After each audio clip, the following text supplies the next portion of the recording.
If you want to be wealthy and happy the rest of your life, just learn this lesson well. Learn to work harder on yourself than you do on your job. I have found in my experience that income does not far exceed personal development. Now, sometimes income takes a lucky jump, but sure enough, unless you grow out where it is, it'll usually come back where you are.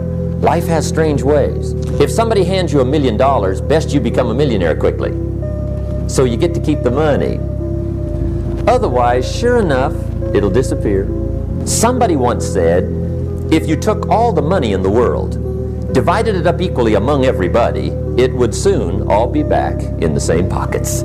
Success is something you attract, not something you pursue. So instead of going after it, you work on yourself, personal development. Because true happiness is not contained in what you get. Happiness is contained in what you become. Now, if you're excited and you're ready to change, let me give you 3 steps to start life change that can change your life, your personality, your lifestyle, everything can change. Here's the steps. Number 1, find out how things work. To change your life, really, you need ideas. There isn't anything an idea can't change. And Schoff taught me the major problem is lack of an idea, not a problem. At first I didn't have any money. I said to Mr. Schoff, I don't have any money. He said, that's not a problem. Now see, up until then I always thought it was. Right? I was confused. He said, no, the problem is lack of an idea on how to create money and wealth.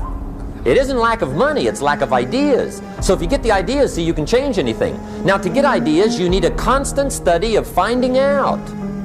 If you wish to be successful, study success. If you wish to be happy, study happiness. If you wish to be wealthy, study wealth. Don't leave it to chance. Make it a study. Some people just go through the day with their fingers crossed. See, that won't do it. You've got to study the things that can change your economic, social, spiritual, personal life.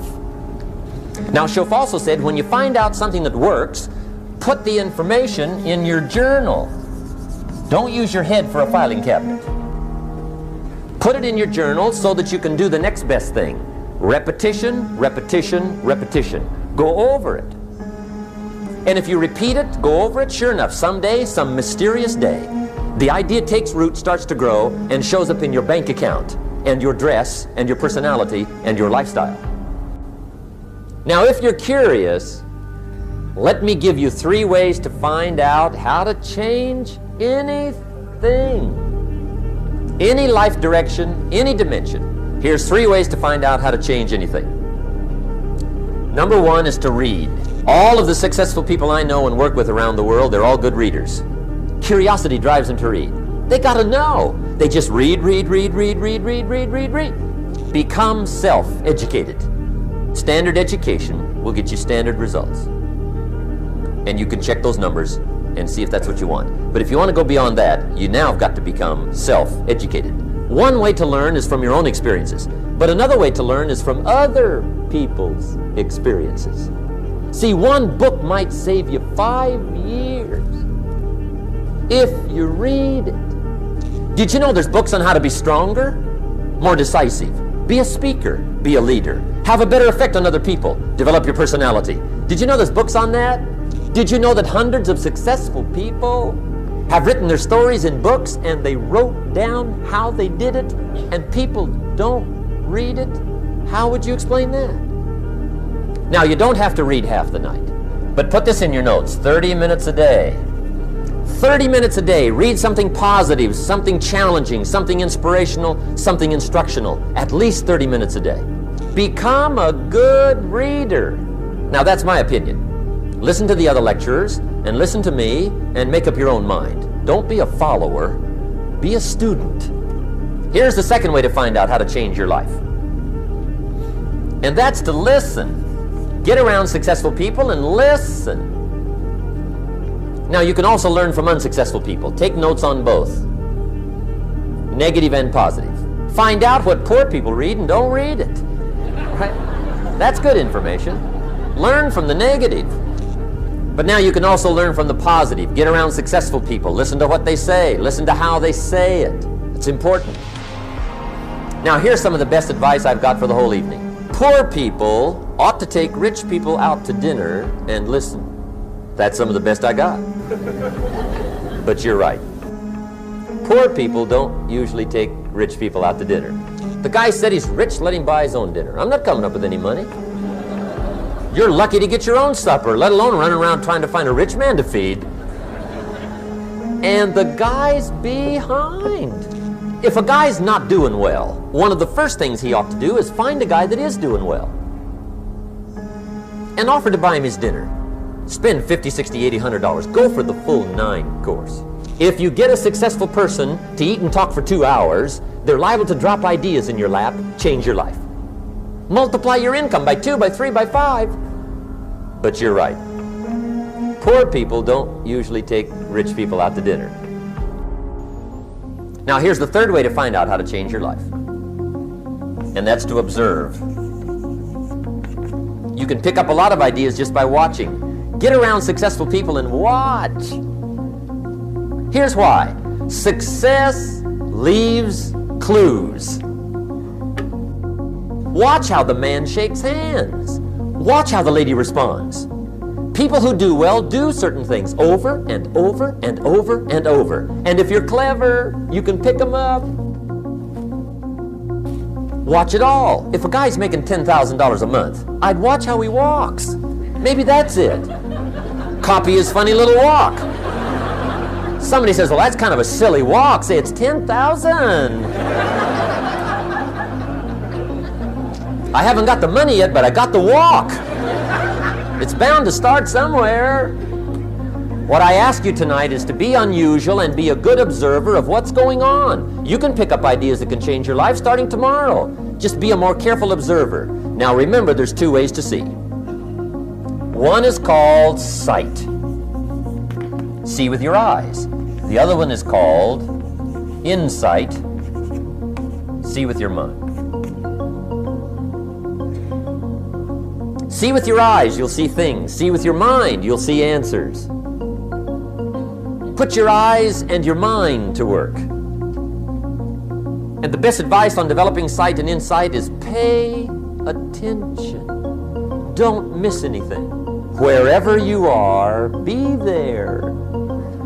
Excellent. Now, we've lingered a little bit long on number 1 here for personal development. Find out how things work, but it's so very important finding out. And I've given you 3 ways to find out. Now here's the second step to personal development. Okay, number 1 was find out how things work. Here's number 2, go to work. If there's one thing to get excited over, that's it. Get excited over your ability to make yourself do the necessary things. What could you make yourself do starting tomorrow that would change it all? No, tell it. Now see, that's exciting. On any given day, you can massively change the direction of your life. Now here's the key to discipline. Start with the little disciplines, get excited over the little disciplines, and get right on those, because those will lead to the big ones. You can't handle the big challenges in life unless you take on the little ones. Make a list of all the things you can do, get right on those, discipline yourself for those, both for the results and for the muscle and for the practice, so that when life hands you some big challenges, you'll be ready, you'll have the muscle. But see, if you don't handle the small ones, you can't take care of the big ones. Here's what else it takes for life change. Self-motivation. Key phrase, self-motivation. I don't know why we call it self-motivation. It's really the only kind there is. You got to motivate yourself. And you don't want to give self-motivation away to somebody else and make it somebody else motivating you. The guy says, boy, if somebody just come by and turn me on. What if they don't show up, right? See, you got to have a better plan for your life. You must now take action on what you found out. Don't let your learning lead to knowledge. You'll become a fool. Let your learning lead to action. You can become wealthy. And there's many kinds of wealth, I understand that, not just money. Money's one of the least of all values. I know some people with a lot of money that are very poor. Now, here's the third step to personal development, and we'll wrap up personal development. Step number 3, it's just a little caution, and all through life we need little cautions. This one simply says, don't try to beat the system. Find out how it works, work it, but don't try to beat it. Some people learn just enough to start slicing it, shading it, thinning it, cutting corners, and looking for cheap answers. See, don't fall for that. You'll wind up with a cheap life. Find out how it works best and do it that way. Even though it seems to take a little longer, do it right. Don't compromise with right. So if I had a word with you tonight, one-on-one, just you and me, I think my personal advice to you would be, this year, 1981, reach down inside of you and come up with some more of those remarkable human gifts. They're there, waiting to be utilized. And then change anything for you you want to change. And I challenge you to do that because you can change. See, you don't ever have to be the same again after tonight, only by choice. Starting tomorrow, what are you going to do that'll make a change in your life's direction? Good question. What are you going to do starting tomorrow that'll make a difference? Now see, if you don't do something starting tomorrow that'll make a difference, guess what? It's gonna be the same. And see, that way you can guess what the next 5 years are going to be like. Look at the last 5. Because the next 5 are going to be like the last 5 unless you, major key, tomorrow, change it all. Or change a little, or change something, or don't change. It's choice time. You can do whatever you want. But it's nice to know any day you wish you can change your whole life.